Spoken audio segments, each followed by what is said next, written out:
12 सितंबर 2007 Cape Town का Newlands stadium शाम के 4:30 बजे 15,000 दर्शक अपनी सीटों पर जमे हुए थे। लेकिन किसी को अंदाजा नहीं था कि आज वे क्रिकेट इतिहास के सबसे बड़े तमाशे के गवाह बनने वाले हैं।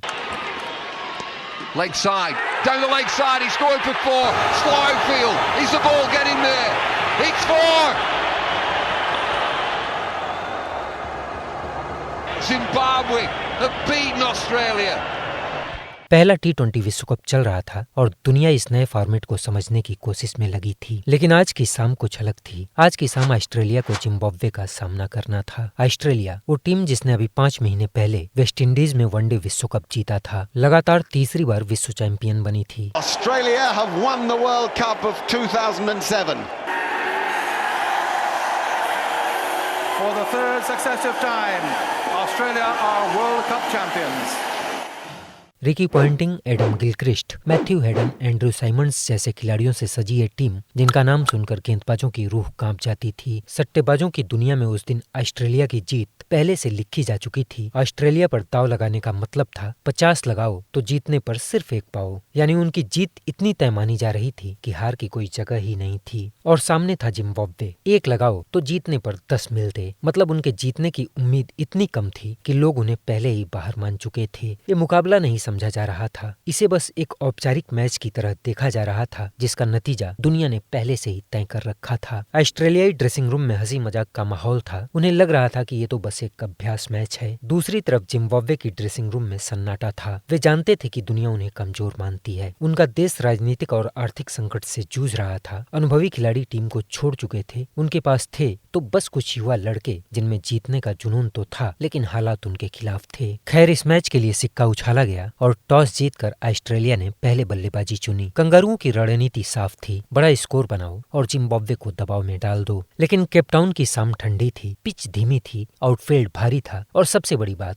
गेंद घूम रही थी। गिलक्रिस्ट और हेडन पवेलियन से बाहर आए, जिसने दुनिया भर की गेंदबाजी को राउंड डाला था। जिम्बाब्वे की तरफ से पहला ओवर फेंकने आए एल्टन चिगुम्बरा, 21 साल का युवा तेज गेंदबाज, दिल में जोश, आंखों में सपना। चिगुम्बुरा की पहली गेंद, गिलक्रिस्ट ने अपना बल्ला घुमाया और दौड़कर 2 रन पूरे कर लिए। दूसरी गेंद पर एक सिंगल लेकर गिलक्रिस्ट ने स्ट्राइक मैथ्यू हेडन को दे दी और तीसरी गेंद पर मैथ्यू हेडन ने बाउंड्री लगाकर अपने इरादे जाहिर कर दिए। फिर चौथी गेंद और इतिहास बदल गया। चिगुम्बरा ने गेंद को बाहर की तरफ घुमाया, हेडन ने किनारा दिया और गेंद सीधे ब्रैंडन टेलर के हाथों में जा पहुंची। मैथ्यू हेडन 2 गेंदों पर सिर्फ 4 रन बनाकर आउट हो गए। स्टेडियम में पहले तो सन्नाटा छाया, फिर अचानक गर्जना गूंज उठी। लेकिन ऑस्ट्रेलियाई ड्रेसिंग रूम में कोई हलचल नहीं थी, क्योंकि सबको पता था गिली अभी मैदान पर है और गिली संभाल लेगा। गिली यानी एडम गिलक्रिस्ट। लेकिन गिलक्रिस्ट भी अजीब दबाव में लग रहे थे। पिच पकड़ में नहीं आ रही थी, गेंद हवा में नाच रही थी और जिम्बाब्वे के गेंदबाज वे आज कुछ अलग करने के लिए मैदान में उतरे थे। खैर, दूसरा ओवर आया और गया। तीसरा ओवर शुरू हुआ। गेंद एक बार फिर से चिगुम्बरा के हाथों में थी और इस ओवर की दूसरी गेंद पर गिलक्रिस्ट ने शॉट खेलने की कोशिश की। गेंद को बल्ले का किनारा मिला और विकेट कीपर टाटेंदा टाइबू ने कैच लपक लिया। एडम गिलक्रिस्ट 6 गेंदों में सिर्फ 4 रन बनाकर आउट हो गए। ऑस्ट्रेलिया के 2 सबसे खतरनाक बल्लेबाज ढेर हो चुके थे और स्कोर था सिर्फ 12 रन। अब मैदान पर थे रिकी पॉन्टिंग,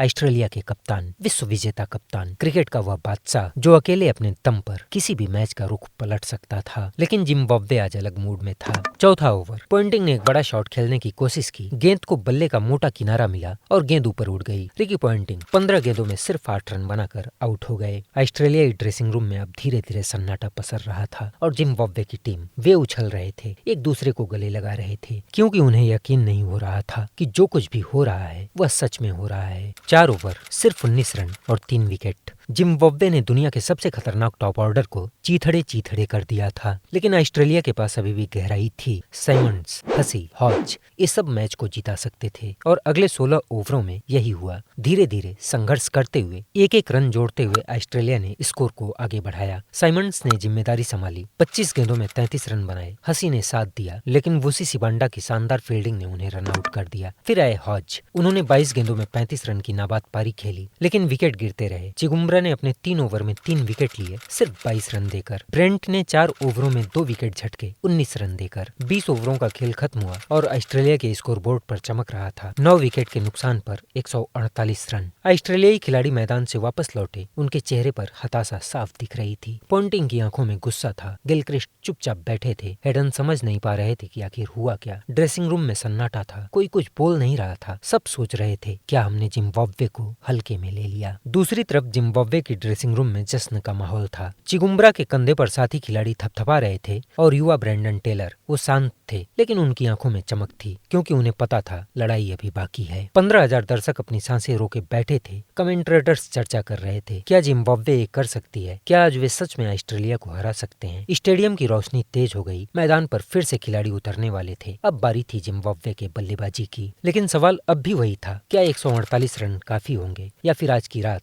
कुछ अलग होने वाला है। क्या घायल से ऑस्ट्रेलिया वापसी करेगा या फिर जिम्बाब्वे का सपना सच हो जाएगा। ब्रेंडन टेलर ड्रेसिंग रूम में बैठे थे। 21 साल की उम्र, चेहरे पर वो कच्चापन जो सपनों से भरे एक लड़के में होता है, लेकिन उनकी आंखें किसी योद्धा की तरह दिखाई दे रही थी। वे स्कोर बोर्ड को देख रहे थे जिस पर 138 रन दिखाई दे रहे थे। उनके जहन में एक ही बात थी, यह हो सकता है, यह लक्ष्य हासिल किया जा सकता है। लेकिन ऑस्ट्रेलियाई ड्रेसिंग रूम में बेचैनी थी, शर्म, अपमान और उस शर्म को ढकने की बेचैनी। रिकी पॉन्टिंग ने अपनी टीम को इकट्ठा किया। उन्होंने अपने गेंदबाजों से कहा जिम्बाब्वे को एक भी आसान रन मत दो और मैदान पर उतरकर उन्होंने पहले ओवर के लिए गेंद ब्रेटली के हाथों में सौंप दी। ब्रेटली, वो नाम जिसे सुनकर बल्लेबाज पहले अपना हेलमेट ठीक करते थे फिर बाद में बल्ला उठाते थे। जिम्बाब्वे की पारी शुरू हुई। वुसी सिबांडा और ब्रेंडन टेलर मैदान पर उतरे। दोनों के कंधों पर पूरी टीम का बोझ था क्योंकि यही दो बल्लेबाज जिम्बाब्वे के सबसे भरोसेमंद बल्लेबाज थे। पहला ओवर ब्रेटली का, पर आज ब्रेटली अपनी लय को ढूंढ नहीं पा रहे थे। पहली 2 गेंदें वाइड गई और फिर उसी ओवर की आखिरी गेंद पर टेलर ने अपनी कलाई घुमाई और गेंद बाउंड्री को 4 रनों के लिए पार कर गई। पहले ही ओवर में जिम्बाब्वे ने 8 रन बटोर लिए और स्टेडियम में मौजूद जिम्बाब्वे के फैंस में उत्साह की लहर दौड़ गई। अगले ओवर में नाथन ब्रैकन आए। सिबांडा ने उनकी गेंद को एक खूबसूरत चौके के साथ स्वागत किया और फिर तीसरे ओवर में ब्रेटली एक बार फिर वापस आए और इस बार सिबांडा ने ब्रेटली पर लगातार 2 चौके जड़कर ब्रेटली के अहंकार को चूर चूर कर दिया। रिकी पॉन्टिंग की भौहें तन गई। उन्होंने यह कभी नहीं सोचा था कि उनके सबसे खतरनाक गेंदबाजों पर भी जिम्बाब्वे के नौसिखिए बल्लेबाज इस तरह से प्रहार करेंगे। चौथे ओवर में ब्रैकन एक बार फिर आए। सिबांडा ने एक और लाजवाब चौका लगाया, लेकिन उसी ओवर की अगली गेंद पर एक तेज शॉट के चक्कर में सिबांडा ने किनारा दे दिया और उनका विकेट चला गया। तेज तर्रार 23 रन बनाकर पवेलियन वापस चले गए। 31 के टोटल पर जिम्बाब्वे का पहला विकेट गिरा था, लेकिन क्रीज पर अभी भी टेलर खड़े थे, शांत, स्थिर, जैसे आंधी के बीच कोई दिया जल रहा हो। और नए बल्लेबाज ने आते ही सचिन की स्टाइल में एक तगड़ी स्ट्रेट ड्राइव चढ़ी और जिम्बाब्वे का जज्बा बरकरार रहा। 7वें ओवर में पॉन्टिंग ने मिचेल जॉनसन को अटैक पर लाया, वही जॉनसन जिनकी बाउंसर से बल्लेबाज रात को सपने में भी डरा करते थे।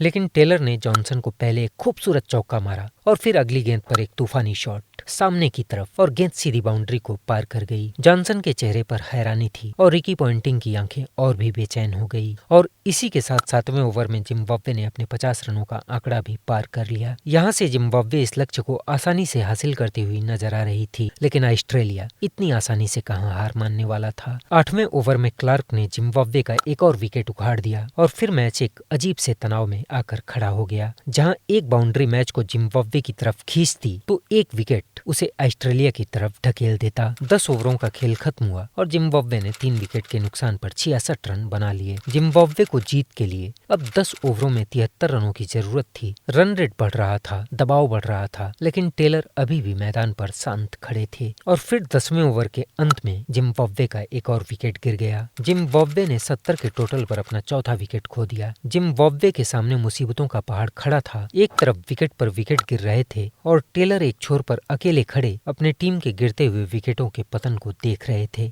तभी आसमान ने एक नाटक किया। काले बादल तेजी से न्यूलैंड्स के ऊपर घिर आए और देखते ही देखते बारिश ने खेल को रोक दिया। 25 मिनट तक बारिश होती रही। ऑस्ट्रेलियाई ड्रेसिंग रूम में अजीब सी राहत थी क्योंकि डकवर्थ लुइस के नियम के अनुसार यह मैच उनके पक्ष में था। ऑस्ट्रेलिया को लगा शायद बारिश ने उनकी लाज बचा ली, लेकिन ऑस्ट्रेलिया का यह भ्रम सिर्फ 25 मिनट बाद ही टूट गया। बारिश रुकी और खेल वहीं से शुरू हुआ जहाँ पे रोक दिया गया था। 15वां ओवर ब्रेड गज की गेंदबाजी। पहली गेंद टेलर आगे बढ़े और एक ऊंचा और लंबा छक्का जड़ दिया। गेंद आसमान में उड़ी, स्टेडियम में शोर उठा और यह शोर तब और बढ़ गया जब अगली गेंद पर टेलर ने एक और छक्का लगा दिया। अब जिम्बाब्वे को जीत के लिए 5 ओवरों में सिर्फ 37 रनों की जरूरत थी और टेलर अभी भी क्रीज पर खूंटा गाड़ कर खड़े थे। उस रात केपटाउन में जो दृश्य था वो क्रिकेट का एक दुर्लभ रूप था। एक तरफ दुनिया की सबसे ताकतवर टीम, दूसरी तरफ एक 21 साल का लड़का अकेला कंगारुओं की विश्व विजेता टीम की बखिया उधेड़ रहा था। इस मैच का रोमांच अब अपने चरम पर पहुंच चुका था क्योंकि यह मुकाबला दुनिया की सबसे ताकतवर टीम ऑस्ट्रेलिया और उसके सामने सबसे कमजोर टीम माने जाने वाली जिम्बाब्वे के बीच हो रहा था। खैर, मैच आगे बढ़ा और ब्रेटली की इस गेंद पर यह सिंगल लेकर टेलर ने अपना अर्धशतक पूरा किया। Push and goal, offside again. This is good work from Zimbabwe. 50 on the board, a memorable 50. Taylor की यह हाफ सेंचुरी आज किसी दोहरे शतक से कम नहीं थी क्योंकि उन्होंने यह पारी विपरीत परिस्थितियों में ऑस्ट्रेलिया के सबसे खूंखार गेंदबाजों के सामने खेली थी। हालांकि 17वें ओवर में ऑस्ट्रेलियाई गेंदबाजों ने सिर्फ 6 रन खर्च किए और मैच में पूरी तरह से वापसी कर लिया। अब जिम्बाब्वे को आखिरी 12 गेंदों में 16 रनों की जरूरत थी। 19वां ओवर एक बार फिर ब्रेटली के हाथों में था और पहली 2 गेंदों पर ब्रेटली ने कोई रन खर्च नहीं किया और चौथी गेंद पर यह विकेट लेकर जिम्बाब्वे को पूरी तरह से संकट में डाल दिया। 123 पर जिम्बाब्वे ने अपना 5वां विकेट खो दिया था। यह मैच अब कंगारुओं के पाले में जाकर खड़ा हो चुका था। अब आखिरी 6 गेंदों पर जिम्बाब्वे को 12 रनों की जरूरत थी और पोंटिंग ने आखिरी 6 गेंदों के लिए गेंद नाथन ब्रैकन को सौंप दी। नाथन ब्रैकन अनुभवी, शांत, भरोसेमंद और जिम्बाब्वे की तरफ से सबकी निगाहें एक बार फिर टेलर पर आकर टिक गई। इस पूरी पारी में टेलर एक छोर से अकेले लड़े थे। दबाव बढ़ता रहा लेकिन टेलर हिले नहीं। अब आखिरी 6 गेंदें बाकी थी। 15,000 दर्शकों की सांसें थमी थी। पहली गेंद टेलर ने लेग साइड में फ्लिक किया और गेंद 4 रनों के लिए बाउंड्री को पार कर गई। अब जिम्बाब्वे को 5 गेंदों में 8 रनों की जरूरत थी और अगली 3 गेंदों पर टेलर ने सिंगल और डबल लेकर 4 रन इकट्ठा किए। अब जिम्बाब्वे को जीत के लिए 2 गेंदों पर 3 रनों की जरूरत थी। ऑस्ट्रेलिया अभी भी जीत सकता था लेकिन 5वीं गेंद लेकर ब्रैकन दौड़े, गेंद डाली और टेलर ने पीछे की तरफ एक शॉट खेला। गेंद फाइन लेग की तरफ दौड़ी और 4 रनों के लिए बाउंड्री को पार कर गई। ब्रैकन के इस ओवर की एक गेंद अभी बाकी थी लेकिन जिम्बाब्वे जीत चुका था। Leg side, down the leg side, he's scored for 4. Slow field, is the ball getting there? It's scored! Zimbabwe have beaten Australia. Zimbabwe के खिलाड़ी मैदान पर दौड़े, उछलते हुए, चिल्लाते हुए और स्कोरबोर्ड पर लिखा गया, बधाई हो जिम्बाब्वे। वो वाक्य जो आज से पहले किसी ने नहीं सोचा था, वो जीत जिसे दुनिया ने संभव नहीं माना था, वो रात जो इतिहास में हमेशा हमेशा के लिए दर्ज हो चुकी थी। टेलर क्रीज पर खड़े थे 45 गेंदों में 60 नाबाद रन बनाकर, वो भी ऑस्ट्रेलिया के खूंखार गेंदबाजों के सामने। मैन ऑफ द मैच का पुरस्कार उनके हाथों में था और दूसरी तरफ जिम्बाब्वे से पराजित हो चुके रिकी पॉन्टिंग के सामने जब माइक्रोफोन आया तो उन्होंने कहा, हम पूरी तरह आउटप्लेड हुए, हमें इस खेल को थोड़ा और सम्मान करने की जरूरत है। वो वाक्य, वो स्वीकारोक्ति दुनिया के सबसे बड़े क्रिकेट चैंपियन ने मान लिया था कि आज वे एक छोटे से देश के युवा खिलाड़ियों से हार गए। इसलिए नहीं कि किस्मत ने साथ नहीं दिया, बल्कि इसलिए कि जिम्बाब्वे भूखा था और ऑस्ट्रेलिया लापरवाह। उस रात केपटाउन में क्रिकेट ने एक सबक लिखा था, घमंड हमेशा हारता है और मेहनत हमेशा जीत जाती है। अगर आपने यह मैच देखा था तो टेलर की इस ऐतिहासिक पारी के बारे में आप अपनी राय जरूर व्यक्त करें।